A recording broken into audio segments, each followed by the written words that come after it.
Thank you very much for coming. Absolutely. I appreciate this. My guest is Jay Beckwith. He was born with a beer in one hand and a fishing rod in the other. That's true. His mom was so mad when he was born that she grabbed him by the ankles and slapped the doctor with him. So I just want to say I do appreciate this. We're catching up on old stories of the old guard, and we get just about as old as it gets. There's the ones that are still around. Why the Army, and what was the push for that? Well, we're going way back to Mount St. Helens time. In 1980 is when I actually joined, and at the time, good recruiter, great recruiter. High school flight school was a big thing back then. We just basically, Vietnam had ended. We're now into the Cold War, and they're really desperate for pilots and had very good ASVAB scores. Went through all the testing to go to flight school.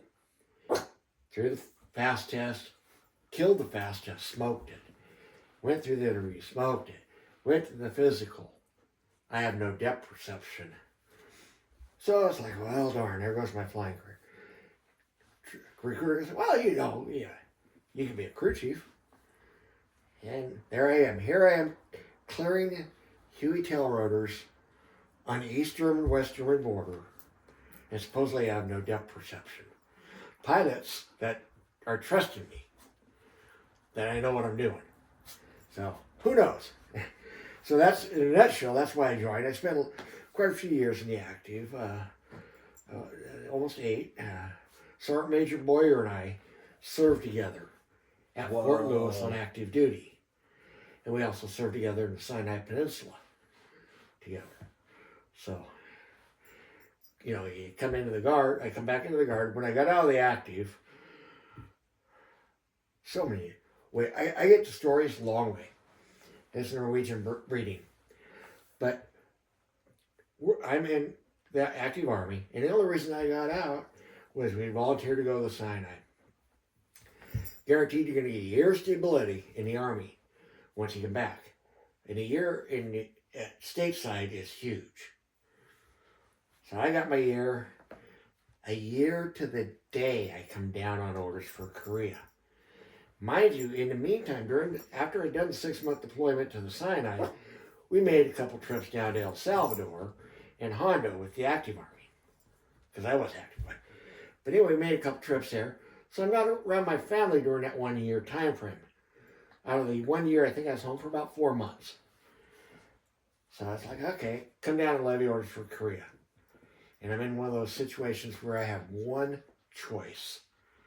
I can either re-enlist for Korea, or I can get out. Pretty simple choice there. So I got out, and a lot of military careers have ended because having to go back to Korea. Yeah, I mean, I wouldn't mind going to Korea, but the fact that, here I am bouncing all over the world. I've been in the active Army for nearly 8 years, and truly and honestly only spent about 1.5 years stateside. The rest of the time I was either deployed or in Europe. I spent 3.5 years in Germany. Yeah, so I got out, and I'm going to be smart. I always like boats, so I'm going to go into reserve. I joined the reserve as a 88 Mike, which is a landing craft coxswain. And I should have known right from the get-go that was not going to be a successful campaign or command for me. Because very first thing, the young supply sergeant that's in charge of the reserve unit tells me all the uniforms that I have from active duty, I now need a hand receipt for. I'm sitting there going, well, no, I bought those out of my clothing allowance. Those are mine. So right there is the get-go that something's wrong. They introduced me to my boat crew. Now I'm a senior man, but I'm also new to the unit. So I'm going to be more of a, what do they call those? A sidestep, a watch along, So I'm doing that. Well, looking for the crew. They're all down in the engine room of a landing craft smoking pot. This is back in the days when the guard really didn't care, and that was the reserve, not the guard. But at the time. So like a fool, I just said the hell with it and got out. And I got out for, oh geez, a good 10 years. And came back in the guard. And shortly before 9/11. And then after 9/11, everything changed again. The reason I got out of the active was never being home. Well, after 9/11, up until my last tour in Iraq, I was never never at my home unit for more than, I'd say 3 drills. Wow. And then deployed again, because they knew I'd go. So that's one of the questions I almost always ask is where were you on 9/11? 9/11, I was sitting at home. I was at the time a supervisor in a laboratory over in Seattle. And my wife at the time woke me up and says, "You need to watch the news here." And as I'm watching the news, I immediately knew that it's a terrorist attack. And it's, to this day, it still sends chills down my back. I see it, and having been in the Sinai and seen all the things that we've done, to be attacked like that out of the blue. No. How long until you got your marching orders, and who did you deploy with? Okay, my first deployment obviously was at the airports. And that's a holiday augment. The Noble Eagle? Yeah. And then we bounced out and they had the border mission, northern border. So I went up and spent 9 months as the NCOIC of a port up in Laurier, Washington on the BC border. Came back from that. Then I promptly got sent to the Air Force for a year and a half. I spent a year and a half with them working as security forces. After that, I got sent. We went down to the Mexican border operation. I forget what we called that one, but it was with the Border Patrol. We took a couple 58s down to El Centro, California, and a couple more down to where the SEALs trying to get Coronado. And we flew counter immigration interdiction. Pretty fun mission. Came back from that and had orders for Iraq. So now who did you I went with the 81st, the first of the 161, Crazy Horse. Put a shout out there for him. Out there with Colonel Allen, and we were doing it. Were you on lockdown at Fort Lewis? No. What we did was we had the mobilization. Then we had about 3 days at Lewis. They had finally figured out that we don't need to do all the happy horse shit. So we did the 3 days at Lewis, and off to McCoy we go. And we're at Fort McCoy, Wisconsin, for I want to say almost 2 months. Oh, so you were on was that the second deployment? The 2 second. Okay, yeah. Okay. I was on the old 305, and so I was like, I knew some of the units didn't have to get locked down at Fort Lewis like we did. Right. But I was it was. When as soon as you started saying McCoy, I was like, wait a minute, that's And it was quite the interesting thing there, joining back up into the combat arms, having left, came back to aviation, come back to combat arms, getting back to the mentality and the fun. The brotherhood of combat arms is just incredible. Along with aviation, but I don't think you'll ever find a tighter brotherhood than in the infantry. And yeah, our model, we were Crazy Horse in my truck. We were called the Untouchables because of the shit we pulled. So, yeah, wow, okay. I rambled on there for a bit. No, that's good stuff. And that kind of gives me a picture frame of when. How many times did you deploy? To overseas? Yeah. With the Guard once. Yeah. So now the other piece that I almost always ask is I always say there was life before the war, and life after the war. Yeah. Was it a big adjustment for you? Did you have? It was, and I think it was a combination of a lot of things. I've never really felt prejudiced. I've always been one of those guys that I felt that, you know, everyone has a view and you need to hear it. Might not agree with it, but you need to hear it. That's how you learn. I lost my train of thought. I hate having a stroke. But yeah, I totally lost what I was saying. No, it's okay that you were talking about just. I think the challenge with prejudice and And I've always been, you know, never felt like, you know, I hate everyone equally. I really do. Yeah. Prove to me you're decent and I like you. But having lost, I don't know if you remember the crash at Gander, Newfoundland? The 101st coming back to the Sinai Peninsula crashed on December 12th, 1985. 285 soldiers died that day. I was the advance party for the unit to replace them. It's pretty well known now that the crash at Gander was written off to being overloaded, overweight, but there was 2 explosions noticed before the aircraft took off. There were people on board the manifest that were not with the 101st. They were, I'm not saying it out loud, they were black ops. I think that was our first terrorist activity that led up to this. Right before that was Kobar Towers.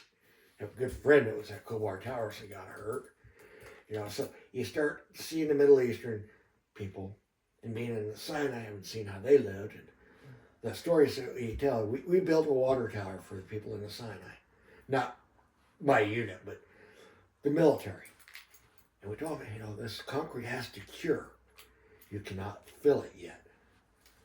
And at that time, they did. It cracked, the cistern. The Corps of Engineers asked them why. And they said, well, we built the pyramids. We know more than you do. Mm. So, you know, just a little bit things like that. And then 9/11 happening. And then all the other things. I have developed a hatred in my heart for a group of people that don't deserve it. By a group of people, I mean the community, Muslim community. I don't have to agree with what their beliefs are, but they're still human. I think for me and some of the fellows and I have talked about it was we had this very, at the beginning of the war, we really had that Rambo mentality of, hey, we want to go in and take things out. But then after you meet the people, the ones that were, and my limited American knowledge at that time, never, you know, hardly being out of the States at all,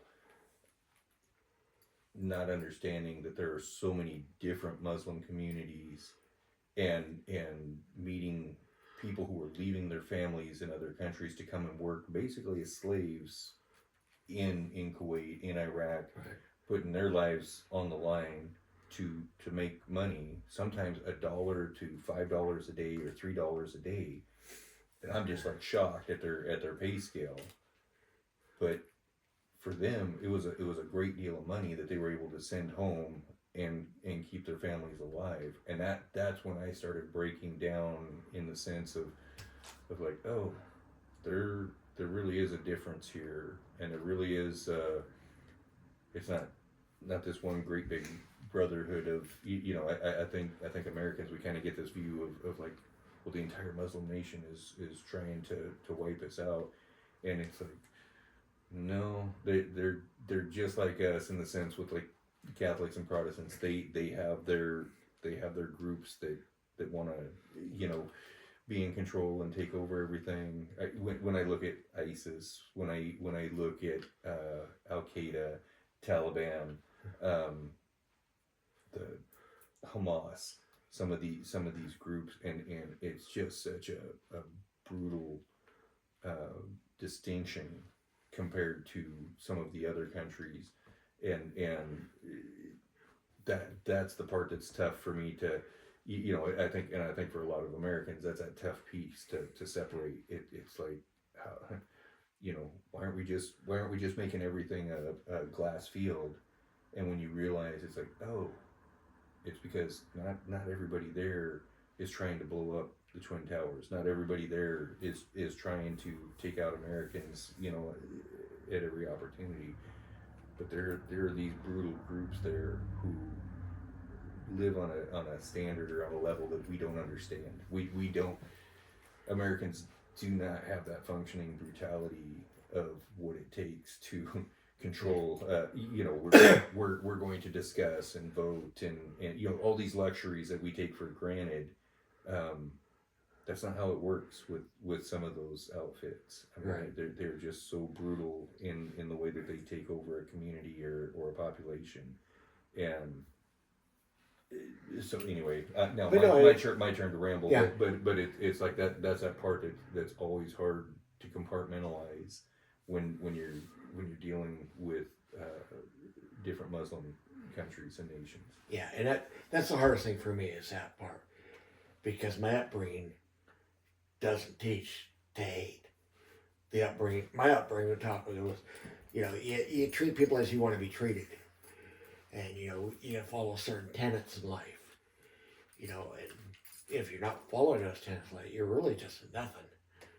So I look back on it now, and the hatred and the anger I feel out of it's misplaced. It's I think a lot of it is one. As Americans, we are, as a whole, trained by the media. We're taught what to think. I mean, I'm an old fart. You're getting there, but I remember Walter Cronkite. He would just tell the news. He wouldn't interject what he thought. He would tell the news. The 5 W's. Who, what, where, when, and why. That's what I care about. And unfortunately now, as Americans, we're getting spoon-fed. We get spoon-fed. We make a decision. We base our elections on a popularity contest. We don't vote along a party line anymore. We don't have values. And by we, I say that's a broad statement. I know, but that's where I'm at. It's just it's been a hard for me personally. It's been I've been a moderate like most of my life. There's things that I really appreciate on the Republican side, business wise. There's policies on the Democrat side with taking care of people that I really love and appreciate. But at the same time, this last, and I can say probably the last 8 years in particular, just watching all the news people that I had trusted. But it's so frustrating when you see something and it irritates you so badly, and you make a statement about it, and then 3 days later or 4 days later they play the rest of the tape, or they show that no, that's not actually what happened. Oh, this was a lie. This was a and it really bothers me to say that something is I'll just throw out a random situation where they say that something was very racist, and then when you watch the rest of it and you realize, no, this was your news agency trying to build drama instead of just giving us the facts of what happened. Because when you're deployed, and we get our military news, which is very mellow. If you get any of the military news channels when you're deployed, they really just give you the story, the facts. That's it. You get spoon-fed, just enough to know what's going on in the world. But when you watch media back home, for me, I shut off my cable in 2005 after I got back from the war, and it was, for me, the hard thing was, and I was a big CNN. I loved watching CNN, especially at the beginning of the war. But when we came back, I felt like they were just using our soldiers as a statistic. Bleeds it leads. Yeah, and I just you don't have a clue what we did over there. You don't have a clue what we're going through over there on a daily basis. Even your reporters that are embedded, I felt like we're not giving an honest spin of right. what was happening in day-to-day life. Now, it doesn't excuse what what commanders and political leaders were doing, you know, instead of making a true democracy over there, whatever this nation building program was that they were doing was we lost a lot of friends, a lot of fellow soldiers, and the Iraqis and the Afghanis, they lost hundreds of thousands of their own civilians, and it was that was the hardest thing, leaving, knowing that we hadn't pulled out yet of Afghanistan. That was the hardest thing, of, you know, to be there at the beginning, to go from a peacetime guard to a wartime guard, and not get to see us go back into peace before I retired. I mean, I don't know how that was for you, but it was it was just a rough. That was like, we are the greatest army on the planet, and some things should have been taken care of a lot sooner. Yeah, and it's strange, because I do have to say, even in the active, I was the happiest when I was deployed. You know, it didn't matter if I was deployed to go teach at the ROTC, Fort Lewis Summer Camp. Even on active, we did that. Fulfilling. I had a reason. Aviation, a lot of the guys were that way because they have a reason. We fly. You don't mess around when you fix airplanes. People die. And the neat thing about it is, if you screw up enough, you go to prison. Yeah. You know, it's a very simple thing. We come under the guidelines of both the military and the FAA, and we have to meet all the standards. Yeah. I think I miss that, the camaraderie. Right. I miss that. I do miss the mission focus of, hey, you've got to get from A to B, and the people at this point are relying on you to get these supplies, or to get exactly you know, this equipment there to support the mission. And I think you hit on an important spot there, the mission focus. When you deploy, you have a mission focus. I was in the unit that, you know, it's funny. We got one of the active asked me, "So what are you doing?" I go, "Well, we provide security for convoys." He goes, "You guys go outside the wire?" I go, "Well, yeah, that's where convoys go."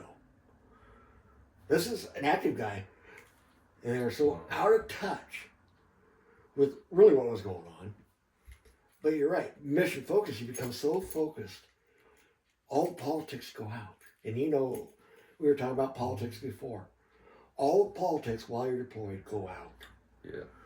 You know, that's when you sit down, and the neat thing about in the Guard, you can be an E5 and you can sit down with the E8 and say, "No, this ain't right. We gotta do it the right way." Because in the Guard, they respect your knowledge. In the active Army, that shit would not go. The E8 could be dead wrong, or the E6 or E7, or even the E5 could be dead wrong. But you're gonna do what they say. In the Guard, it's a little bit more eclectic. You're still gonna follow your orders. Yeah. But you're expected, if you have expertise in a certain area, bring it forward. And that's why the Guard's so wonderful. So we got mechanics, we got fuelers, we got guys that build houses on the outside. And the knowledge base that we take when we go overseas is incredible. I've shared that with folks before.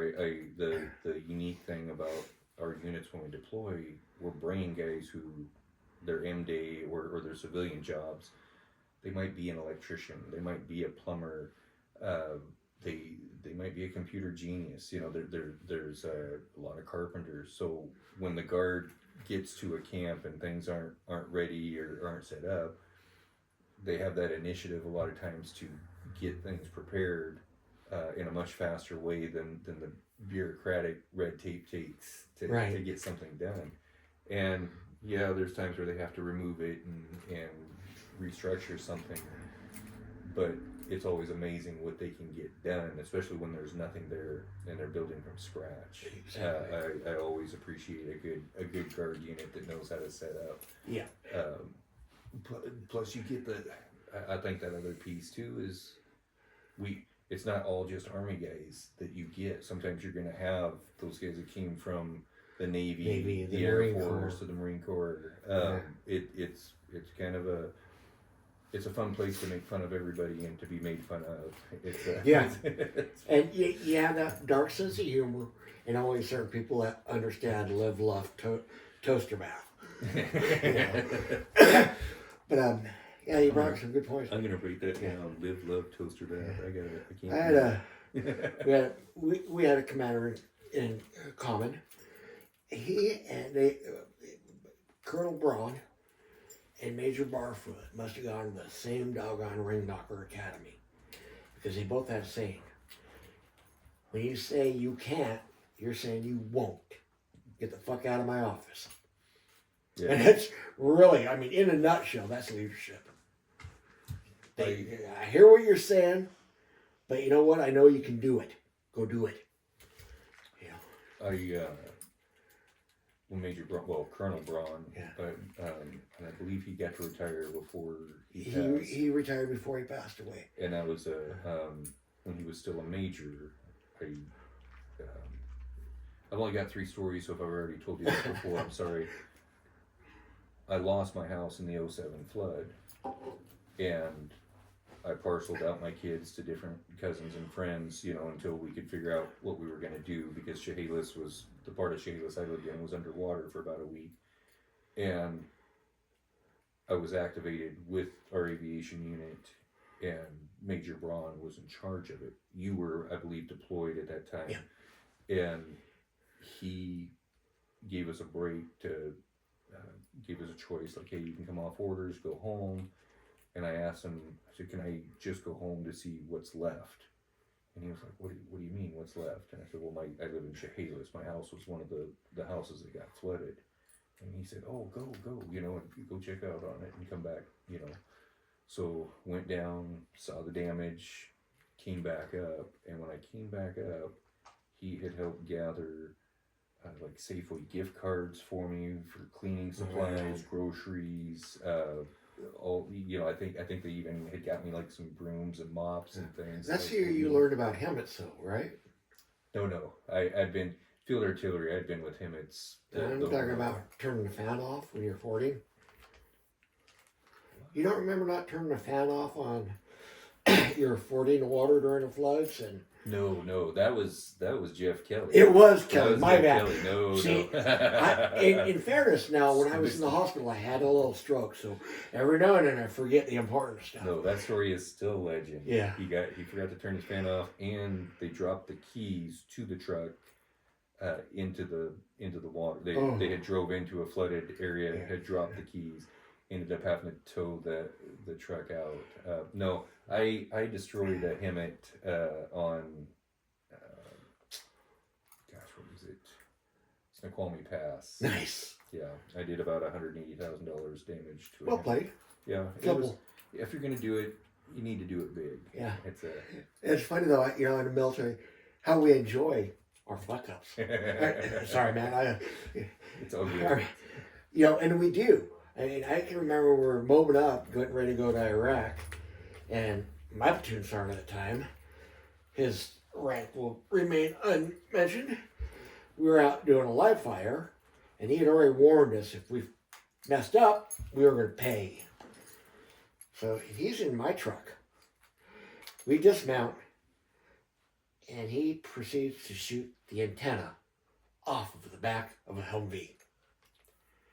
Mind you, this is live fire. Real bullets going up and down range. We're fighting our way to a mob, or a mock-up city, and then we did mount. But I looked at him and said, are you kidding me? But, back on the other side, you went with us to Yakima when we were prepping a unit to go overseas again. And we had the big brigade run. And I remember Major Braun at the time, we were going to run Squatchet Mount Hill. Now it's called something different, but the little hill there in the firing center looks like a boob. We're going to run it as brigade. Major Braun puts out that no one, by God, had better fall out. Halfway up the hill, I pass a certain major. Granted, I didn't make it all the way up the hill either, because that hill's a summer gun. The cab does their spur ride there.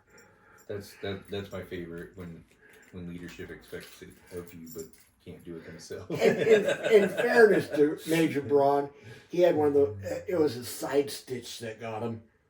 It wasn't his physical fitness. It wasn't because everybody was at the Oasis the night before. Well, yeah. Well, we don't talk about that. We were in the field. Remember, General Order Number 1. We won't talk about how you get in the country. But yeah, he's a great guy, and I remember that one. And I remember a time in Germany. Can't tell too many war stories because I had to go home and work today. But we're in Germany, and I was a young buck sergeant at the time, and had a little girlfriend over there, and we had a TI, the staff sergeant, technical inspector, and we decided we're going to go out for buying in his rig. He had a nice 78 Jimmy stacked to the hill. And mind you, this is 1981 Germany.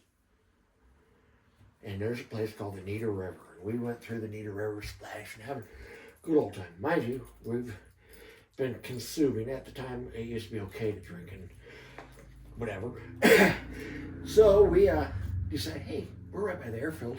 Let's cross the Nieder River right by the airfield and run up onto the active. You know, now you got a staff sergeant, you got a sergeant, you got a specialist. Someone should have had the common sense to say, that's a 60-degree slope into the Nita. And it's a 60-degree slope on the other side. Physics say you can't do it. Well, guess what? We couldn't. Gets better, though.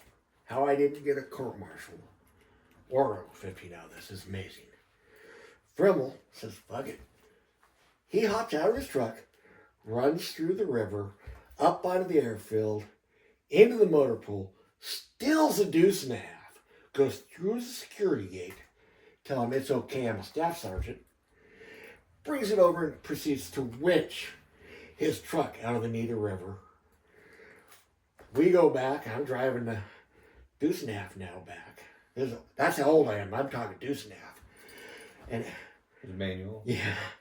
So I'm driving it back and coming through the gate, knowing that this was a bad idea. And yeah, it was a bad idea. There's the commander and the first sergeant at the gate. And they're in civilian clothes, so they're not happy at all. We had a good chuckle. I did a lot of extra duties every now and then. I mean, every time something needed, Beckwith. So that worked. Got it. Yeah. Just great, stuff we do. It was okay. It was, and that was probably just a Monday. Yeah, it's we got your back type of thing, And I remember being at the air base, defense, working at Fairchild as a cop. One of my troops, I had found a shed. He was a big hunter, and out in the survival area at Fairchild, that's where they conduct survival training, and they have a prisoner of war camp. Well, I'm out there doing what we call the Ram Patrol, which is the Wilderness Patrol, and I find a deer shed. So I call my second unit out, because we have Ram 1, Ram 2. Bring 2 over and show them, because they're really into it. So I said, but don't drive out there. You got to walk. And about an hour later, I'm calling for Ram 2, because I haven't seen them in a while. We're making our rounds. I get a radio call from dispatch saying, Ram 1, disregard. It's like, huh? And my phone rings.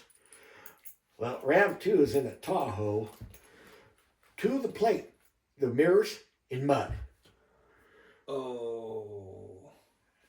Now, you got to understand, I'm the platoon sergeant now with intermixed unit. I'm platoon sergeant in charge of the Army guys that work in the Air Force and are a member of Air Force platoon. So I have to play both sides. I have to make sure the Air Force doesn't get too wound up. But I also have to make sure that the Army guy knows he fucked up. And I'm going to have his ass. And it was an interesting time. Specialist hunt. And, he made a good sergeant. Ended up seeing him in the country again. But stupid stuff we do. That was specialist hunt. Was that Major Hunt or Colonel Hunt's son? Okay, that's that's awesome. Yeah, yeah. There's a good times. in the Guard, it's kind of like Lewis County. If you're not related, you will be. Yep. So Yeah. Oh gosh. Worst day in theater. You know, I came back from an R&R. I'd come home and my gun truck, we were all what we called draftees. We all came from different areas. We were not members of the 81st. Hence, we became the Untouchables because of the crap we pulled. But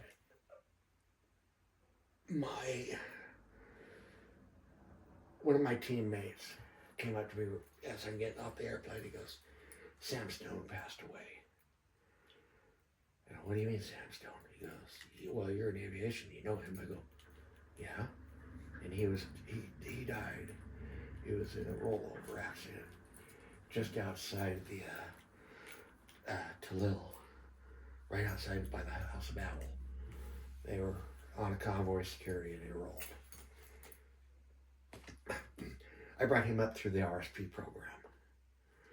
I remember telling him when he got out, you know, at the time they were just coming in, and it was like, you know, yes, the 84th is going to deploy, but you guys are aviation, you're not 81st. Well, they did the draft. And Sam, one kid I told, "He'd be okay. You'll be okay. It's no big deal. You're going to go, you know, you're going to stay probably inside the wire most of the time anyway." Yeah, it was when I took everyone over to Yakima for the Mo. I was the NCYC of that. And, you know, some of the aviation people looking at me going, you know, because you know, even back before we deployed, they knew that I was a little bit off my rocker. You know, I had got. I know when y'all were doing some of that mobilization process, I was working with the Japanese Army when we were still helping with the CALFAX process, and I that's always the guard community is small, so you know, if you did not know that soldier, somebody you know did or served with them, and it's kind of that. Again, it's that small family atmosphere of how, especially in aviation, how if a pilot or a crew goes down in Montana or anywhere, chances are you either knew or worked with or transferred out with somebody in one of those units. So that's always a humbling process, and it.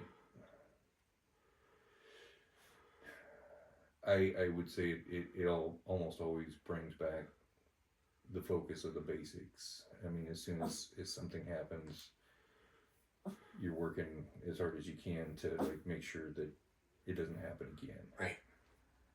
I'm gonna take a pause for a minute. I'm gonna check sound footage. Great, yeah. You know, I'm gonna need some air here. You bet. I hate this thing. There we go. I think we are on. It is. Good posture. So, what about your best day? Boy, there's so many of them. Not just the cakes, not just the end of AT parties. Oh God, no! I can. You know, it's really hard to think of the absolute best day. You know, I can say there's almost always a meal involved. Yeah, yeah. Boy, I would have to say Thanksgiving Day in Iraq. Because we were one of the few units went out, and unfortunately, there was a SIG act on us during that time frame. That's all I can really. So we ended up having to run in Taji. We were on there, and I ended up running into one of my old commanders who had gotten out of the active. I knew him from the active time. Went into the Guard. He became my commander on a couple deployments. And then he got out of the guard and went civil affairs because he was airborne and wanted to continue to jump. Tried to get me in civil affairs. He said, I'm too old to jump. I've already done that. But ran into him. Of all, all people, of all the reasons. It is a connection day, I guess. I have there are quite a few people as well as you do, in the military that once you've been exposed to them, they become a lifelong friend.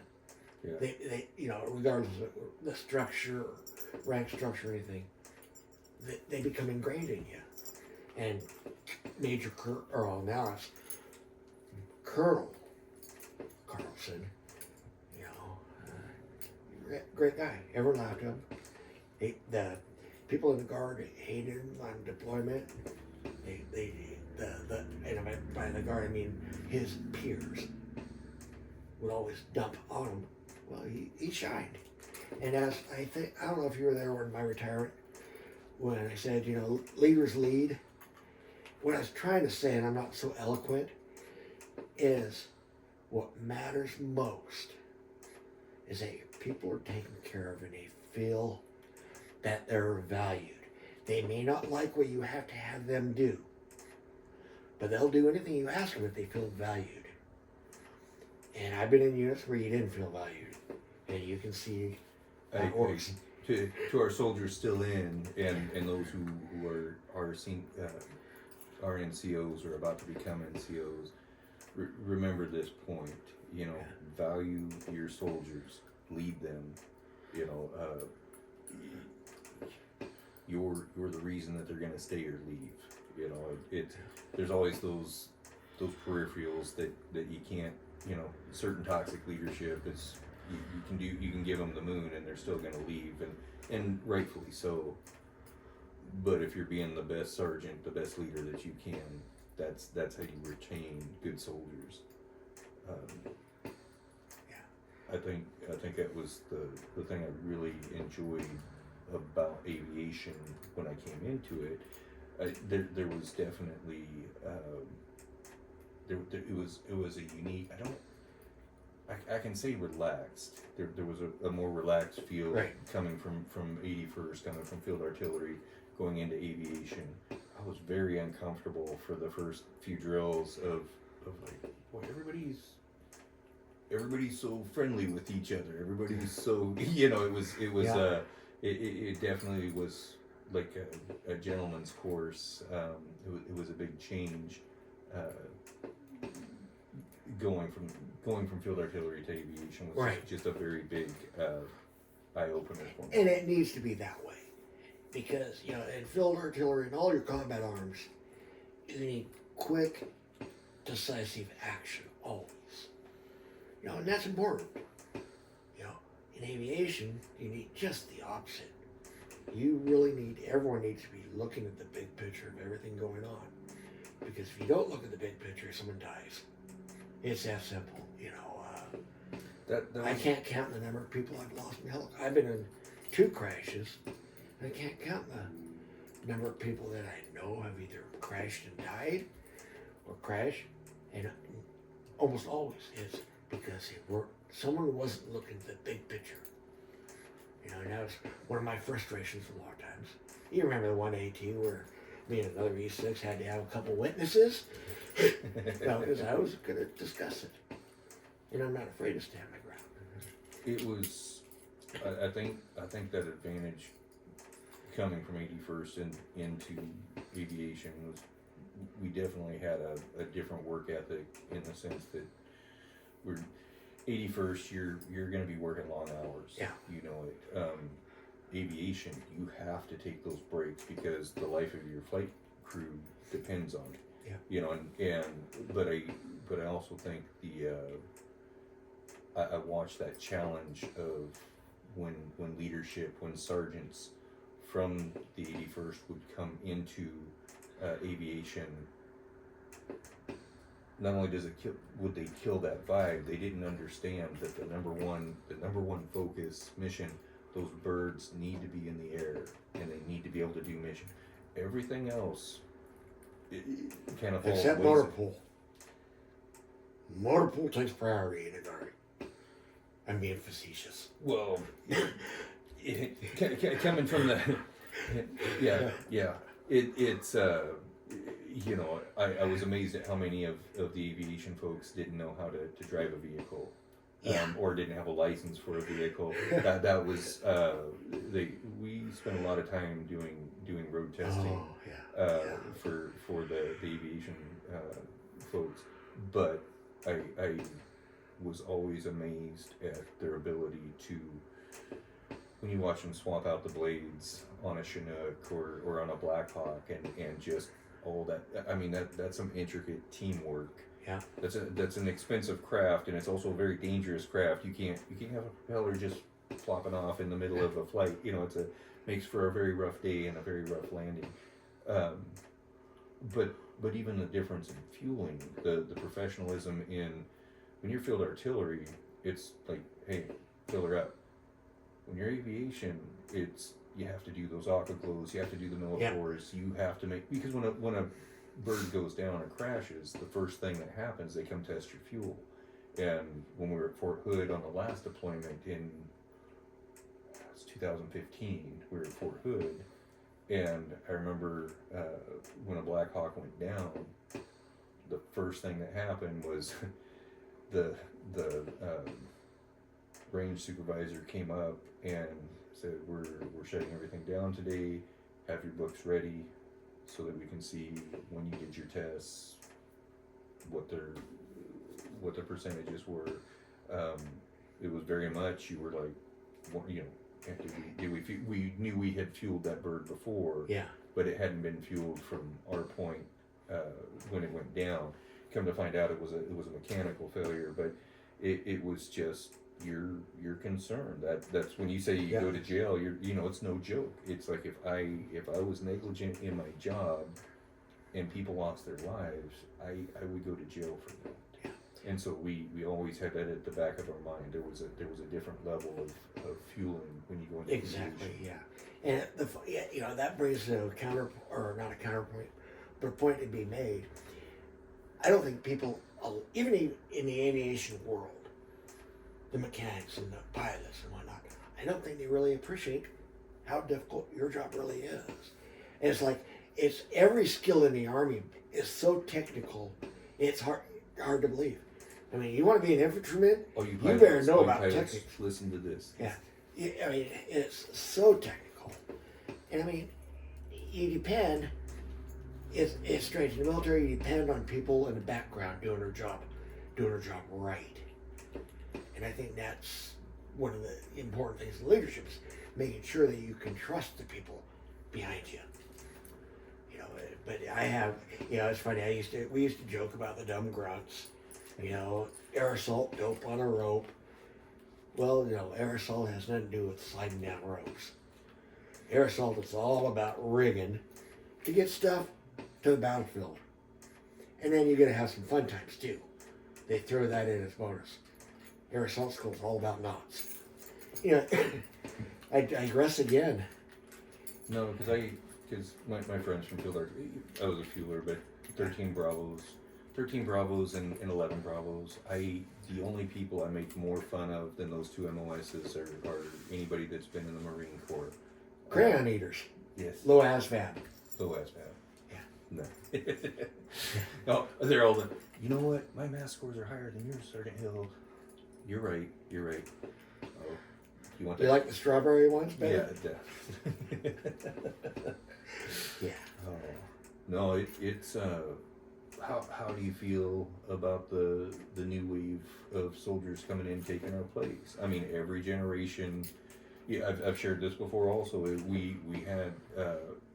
You know, I got to serve with the last of the Vietnam era soldiers. You were. I served. You're my platoon sergeant. Yeah, active duty. It's you know, we deployed with the last of them, and going with a group that are, you know, no longer eligible service to, by the time I retired, serving with soldiers that were younger than my own children, they're adult children.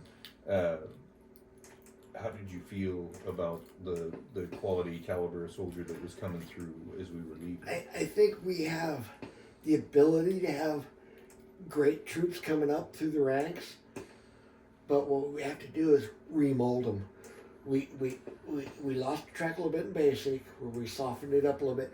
And by softening it up, I mean we made standards attainable. We didn't really make it easier.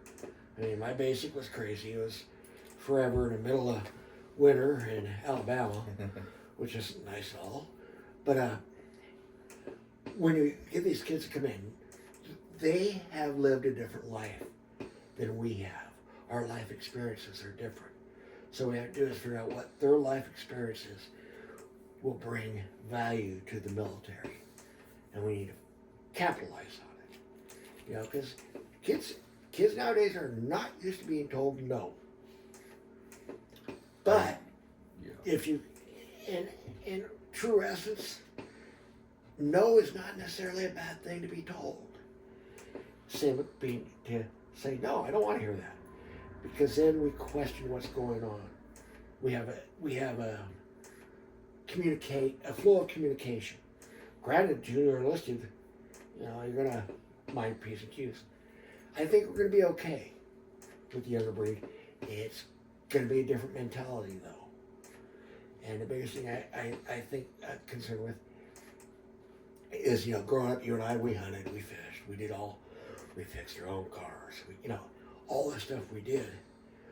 And we were capable of, when we went into the military, even though we might not have been a skilled mechanic, we might not have been a skilled shooter or whatever. We developed those skills because it was inbred into us. And now the kids they're not doing that. You know, you don't go hunting, you don't go fishing. You know, you don't know how to change your oil on your car. Yeah, so some of us can't get down on the ground to change Yeah. But no, I think we're okay. It is a hard pill to swallow. Because I remember when I came in as a boot, it was different. And I remember when I made sergeant, it was different. You know, and there was a distinct cut. The minute you went from, I mean, I'm so old, I joined the Army when we had Spec 7s. Yeah. Okay, so, and no, it's not true. I did not carry a musket. I carried a grease gun. Anyway, so we got to this point. Again, it traveled off.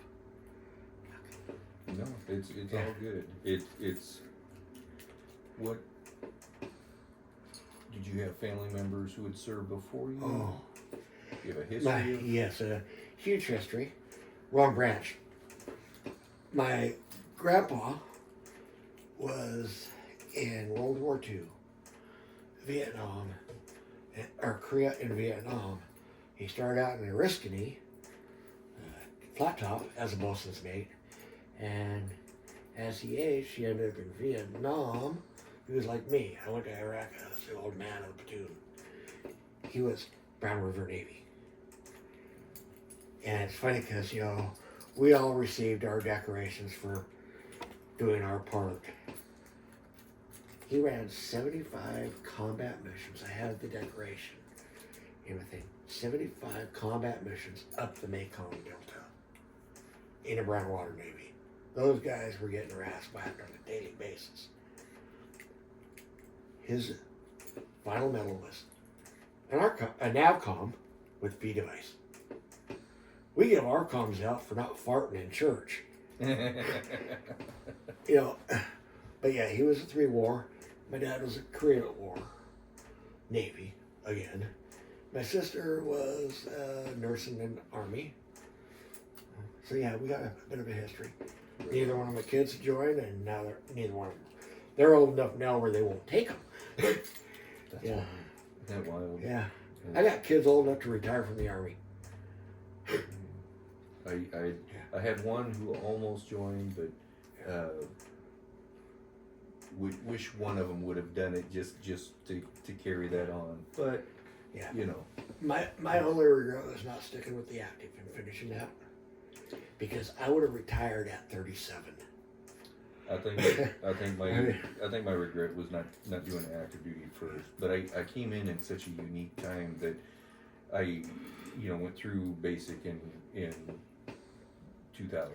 So almost as soon as I was done with training, 9/11 happened and we were off. So I already had that active mindset when we Right. deployed, and it was, for me, it was interesting watching some of the longtime guard members having that struggle of readjusting back to the daily grind, where a lot of them that were, you know, that came through about the same time as I did, it was all kind of like, oh, it's just kind of speeding up the tempo again. You know, we're kind of back on that active, Yeah. you know, cycle. So it wasn't, I think, as rough for some of us, where the others who had been, you know, hey, I normally only work 3 days a week at such and such, or I only do, Yeah. you know, I'm doing, you know, my civilian job has priority, and now I'm losing Bang. pay, I'm losing time on my job, I'm losing my 401k, you know, Yeah.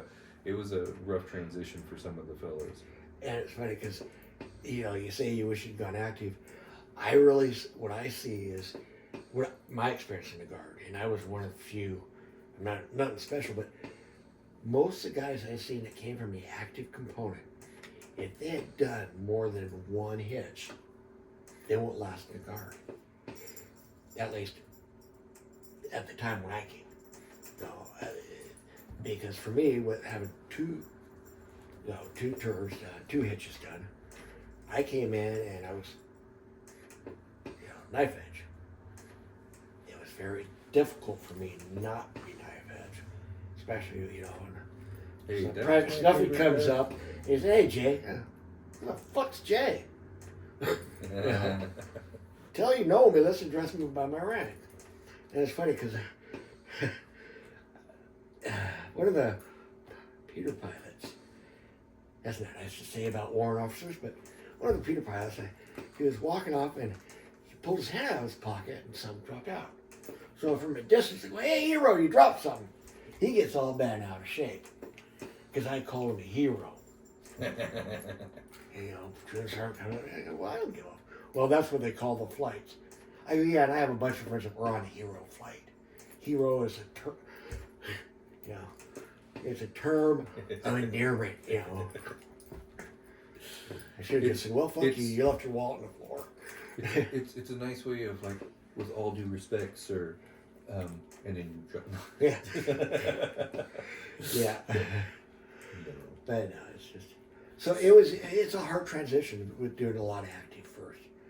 Because you do, even in combat arms, there's a slight mentality change. It is not your day to day, you know, unless you're a AGR. It's not your regular day job. Do you recommend to people watching that are thinking about, you know, they're on the fence on whether to join or not? How do you feel about people joining nowadays? I would do active first. Take a short hitch, take a 3-year, get a job you want. Don't get a job you think you want. Get something that when you take your ASVAB, they have scores, and they match you up, they know better than you do. Because there's a lot of MOSs out there. I could have been a combat photographer. You know, Yeah. it was there. I- They were paid money. Divers. I worked commercial diver for a while. Well, the Army has them. They pay big bucks. I think I needed. I think having. I would not have appreciated aviation as much if I had started out in it. I think being with the 81st. Very good point. When Yeah. when I went to aviation from 81st, I was like, I'm never gonna leave this. This is amazing. It was a great time. Oh, you know, it's strange. It's a catch-22 aviation versus like combat arms, the infantry. Yeah. Because I know when I was with the 161, you were expected to get your job done, and then we didn't care. Yeah. You know, you're done. You know, aviation. Why are you guys sitting around here? Because we're done. We got nothing else to do. We got to Go find something. It's like, what? No. Yeah, you can only you can only mop the armory so many times, Yeah. and I will die on that hill that those in charge, you need to find something else for your And- soldiers to do than mop the armory every time. Yeah, So and we need to get out of this crawl, walk, run bullshit. Because at this point in time, if you've been in more than a year or two, you better be at least at the walking stage. You know, we don't have to. And we lose so much training time on doing PMIs on M4. I remember the last time I qualified, went to the range of M4. Now, have you ever carried an M4? No. They do not have iron sights. You have to have optics. I think Here we're doing night fire. I got an M4 because I'm air crew.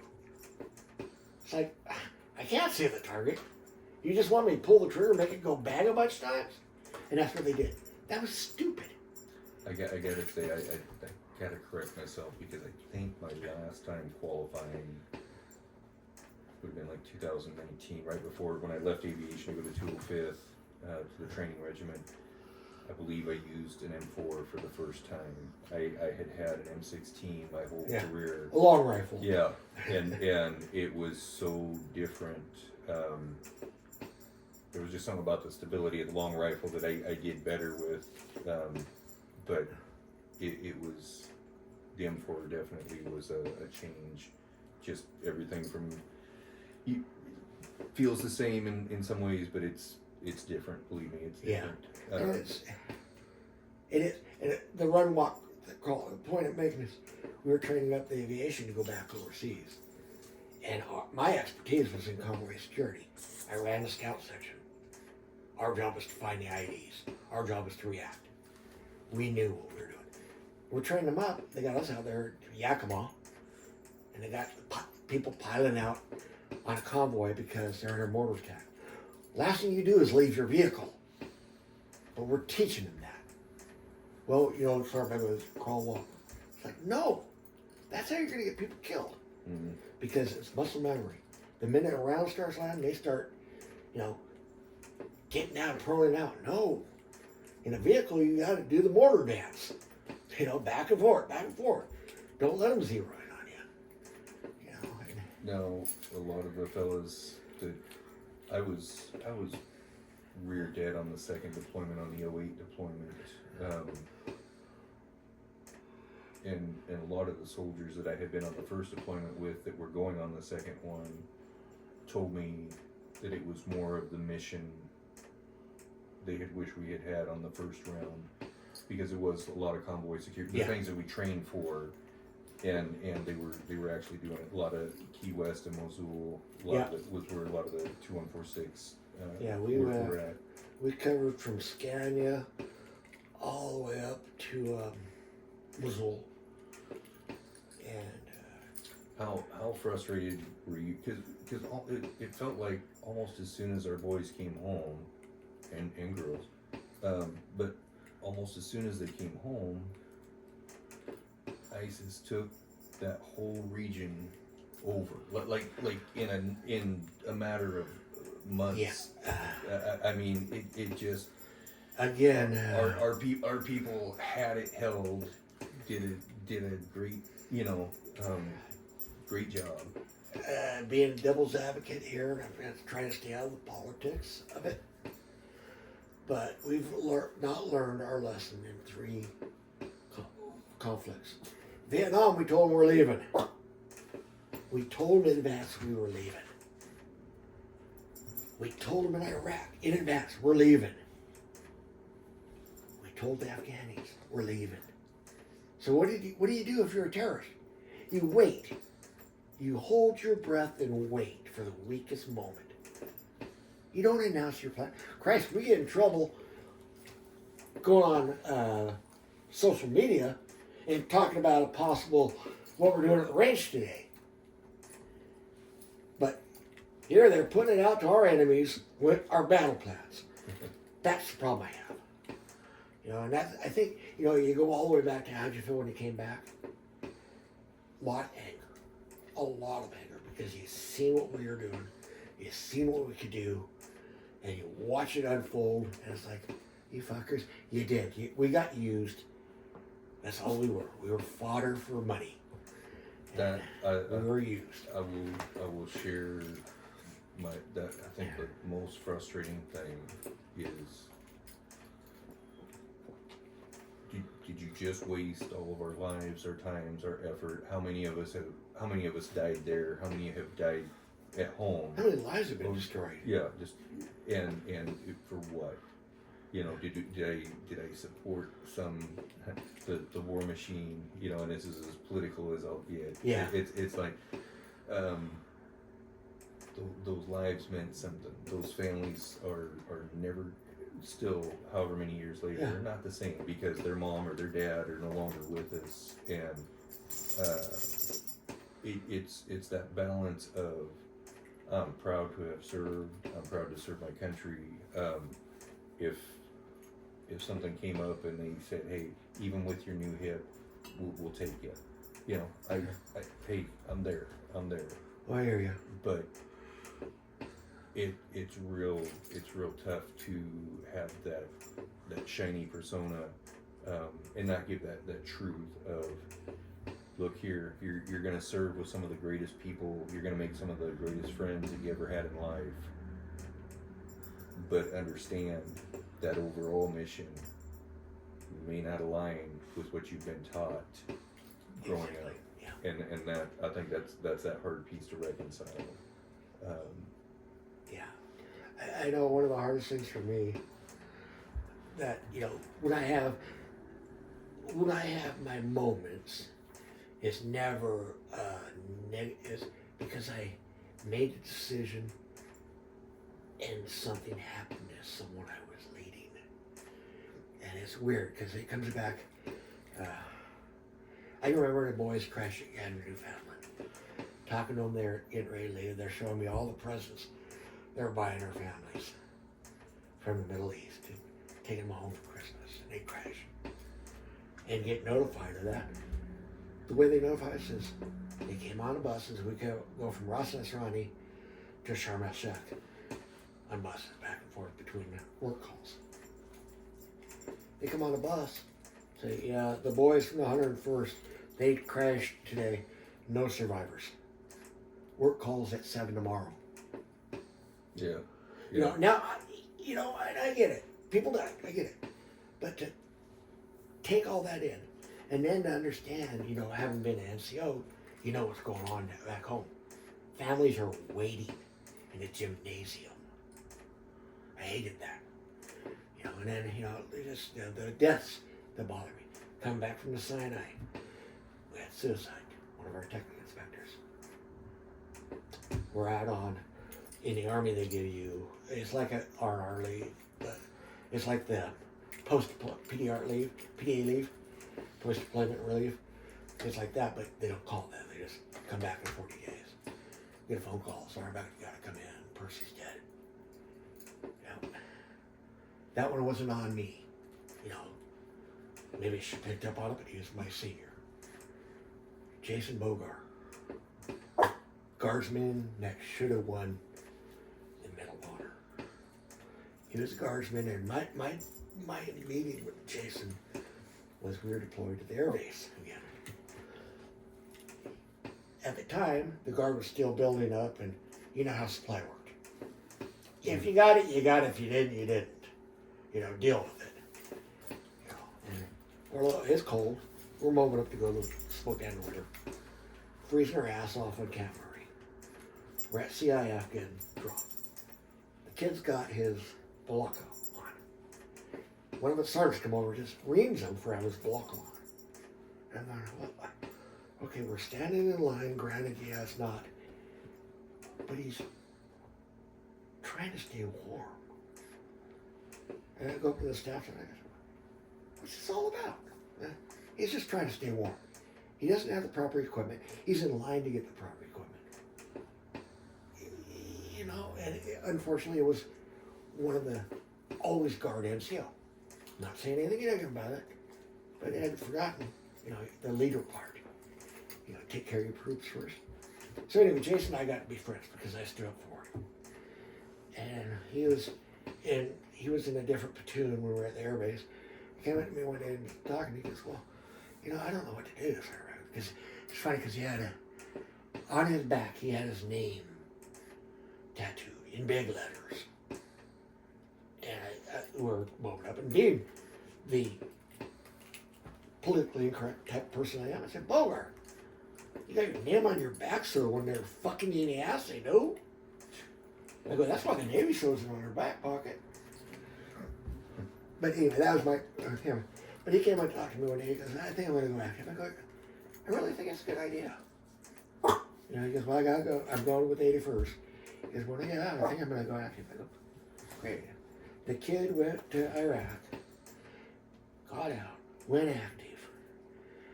10th Mountain Division. Badass guy. They're in a little base camp called Restrepo. Yeah. Yeah, he fought. They were in that's what's hard. They were in a valley in Corongo Valley, surrounded by mountains, and they're at the base. Well, everyone knows you don't want to give up the high ground.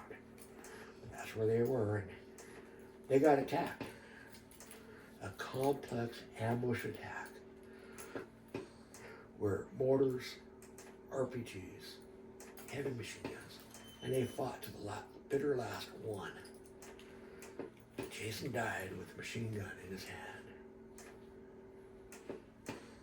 And he did everything he could to save his people, and he was a shitbag. So, I look back on things. That's why, when I retired, I said, take care of your troops. You never know, that shitbag might be the one. Audie Murphy. Seriously. And that's where we lack as NCOs. And boy, I'm just all over the place. Hi there. We got a friend here who wants some attention. That's okay. They're good people. Yeah.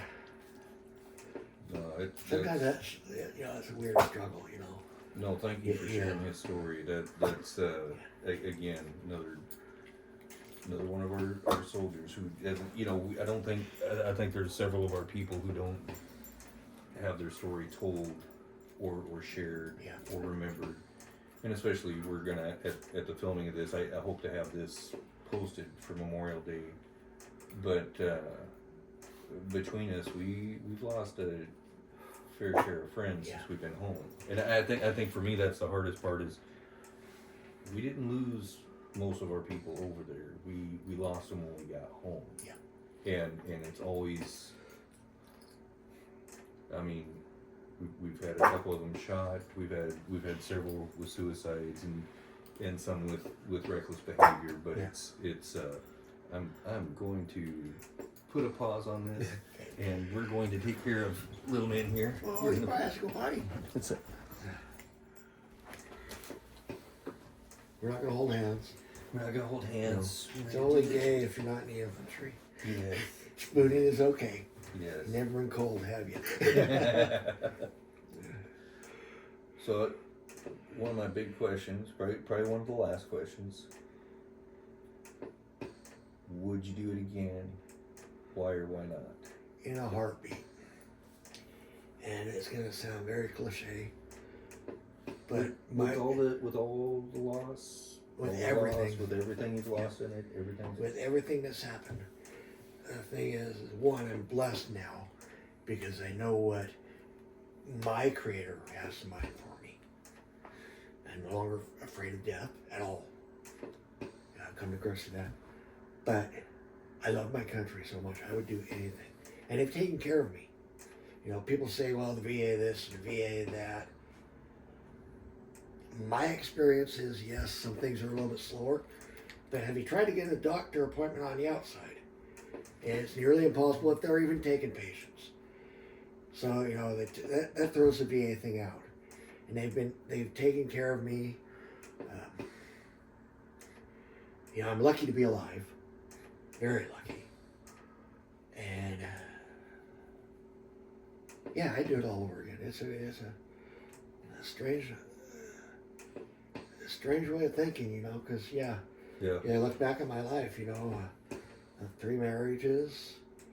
My kids for a long time were estranged because I was gone, and coming back and not understanding, and almost losing my life over some of the stuff I was exposed to.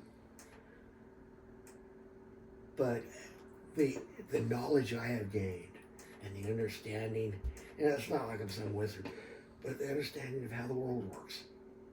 People don't really, for the average citizen, average Joe doesn't understand why all these things come into play. They just think, well, the meat came from the grocery. It's being facetious, but once you've lived and seen a third world country, and then seen a first world country that's not ours, you can see there's hope for everything. We still are the best nation in the world. We care about everyone. We take care to a fault.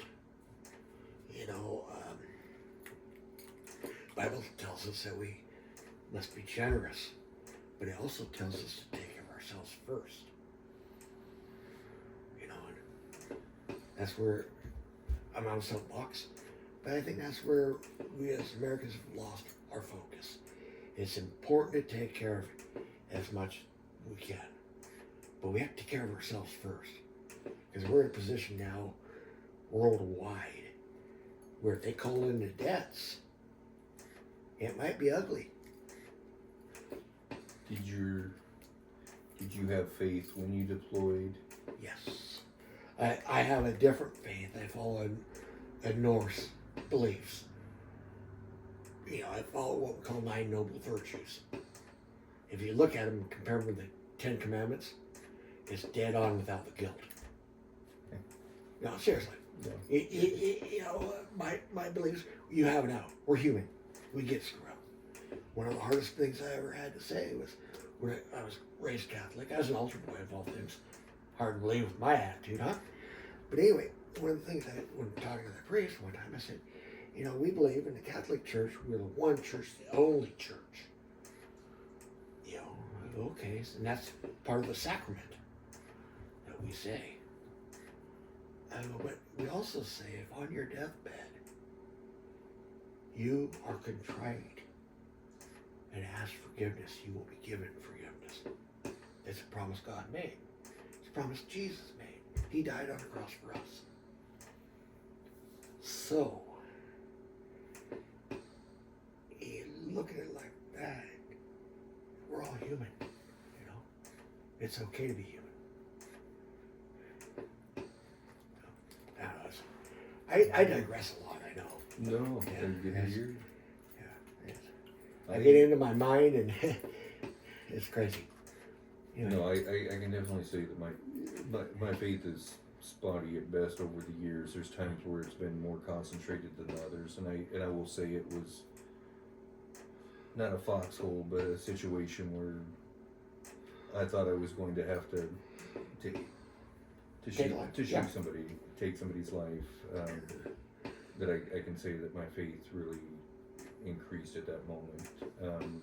Relied on something way more powerful than myself, and so I'm always the show is called God and Country, so I'm definitely always curious for what people's faith background or belief is, and I wanna thank you for your service.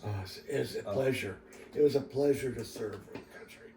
It was my honor, It really was. It was a pleasure to serve with you too. Yeah. I mean, I some of the time. Depending on my mood. There's never a good time to be at the Yakima Training Center. There's just not. But it's I will say that my time in aviation with you was a lot of fun. Yeah. So again, thank you, Brad. I really appreciate it. We need to do this some more. Yes, I got we more definitely lines. need to do some fishing.